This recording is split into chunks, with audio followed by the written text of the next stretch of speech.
Police departments across the country have a new crime-fighting tool in their arsenal: your DNA. They can collect it almost any time, anywhere, from just about anyone, and keep it indefinitely. Correspondent Antonia Hilton went to Bucks County, Pennsylvania, where a police encounter now involves taking your most personal genetic information. All they need is your consent. Oh, you come on in here, just have a seat. Hey, Tim, you step up here for me? Just part of our intake process, okay, is a consensual sample of DNA, okay? All they ask for you to do is print your name here, sign your name, and today's date, okay? Here you go. Just let me know. Okay. Okay, sir. All right, take these 2 sticks, hold them together, take them, rub them up and down between your cheek and gum on both sides, front, back, across the side. What's that? What is it for? It's for your DNA. It stays in. Police here in Bensalem collect DNA in 2 ways. The first, from suspects, sometimes before they're even charged. Like I said, it stays in our in-house as if you ever did anything, or I was just curious. if you ever go missing, different things like that nature. I'm sliding back into this and seal in front of you. X-ray 1 at base camp, next number, please. What's the protocol around who you actually take a swab from? We try and ask everybody. Doesn't matter whether it be, a retail theft or a fraud case or anything of that nature. We ask everybody. X-ray 1 Bucks, we're on scene. And the second way they collect DNA, as evidence from crime scenes. You're just gonna grab a couple swabs and then I don't even know if they took swabs. be out of here. Here they are responding to a rash of robberies at the local train station.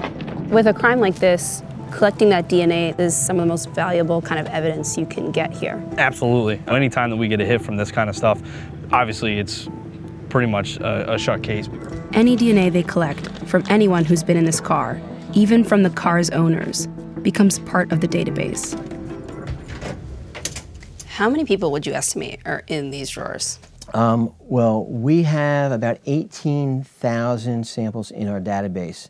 Director of Public Safety Frederick Herron helped start Bensalem's DNA database 6 years ago. So these are people where crimes have not been linked to as of yet. So the vast majority of people in here, they're out around Bensalem, living their regular lives. Living their regular lives, Bensalem or the city of Philadelphia or wherever they might be from. And they might just sit here and it might never be involved in a crime. Herron believes the program is working. And then here are our Q-tips. He says DNA helps convict repeat offenders faster.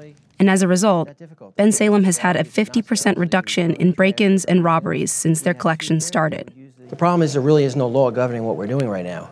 And I'd like to keep it that way. And if there is a law governing it, I want it to give me as much power, much latitude and the ability to do this because the success rate is huge. For almost 20 years, the FBI was the primary department that could collect DNA evidence. Samples from convicted felons were stored in a highly regulated federal database. Then in 2013, the Supreme Court ruled local police could store DNA from anyone suspected of a serious offense. But serious offense is open for interpretation. Citing privacy concerns, conservative Justice Antonin Scalia delivered a rare dissent from the bench. Make no mistake about it. Because of today's decision, your DNA can be taken and entered into a national database if you are ever arrested, rightly or wrongly, and for whatever reason. 3 years later, that's what's happening. Almost 100 departments across the country now independently collect and store DNA. Do you think that the public, the average citizen, knows what they're doing when they sign over their DNA to a police department? Well, no, it's not informed consent. They're not informed that their actual DNA sample, their entire genetic blueprint, is now in the possession of the police indefinitely. Lawyer Stephen Mercer helped bring the case before the Supreme Court. He and other experts we called find it hard to believe and near impossible to prove that DNA collection directly decreased Bensalem crime. You have a trend nationwide of reduction in crime. DNA plays a critical role in both convictions and exonerations. But Mercer worries that as DNA collection expands across the country, so does the margin of error, leading to oversampling in over-policed communities of color. Do we want police to use technology in ways that are unregulated to subject people to surveillance along the lines of race and class. These are not claims of some dystopian genetic panopticon. We're talking about law enforcement practices right now, today. What do you say to people who think that this is maybe just the beginning of a Big Brother scheme? It's voluntary. And if you're innocent, your DNA will prove that you're innocent, as we told you. So if you have nothing to hide, what's the problem? I don't get it. Here's the issue. You don't want to go to jail? Don't commit crime. Don't fight with the cops.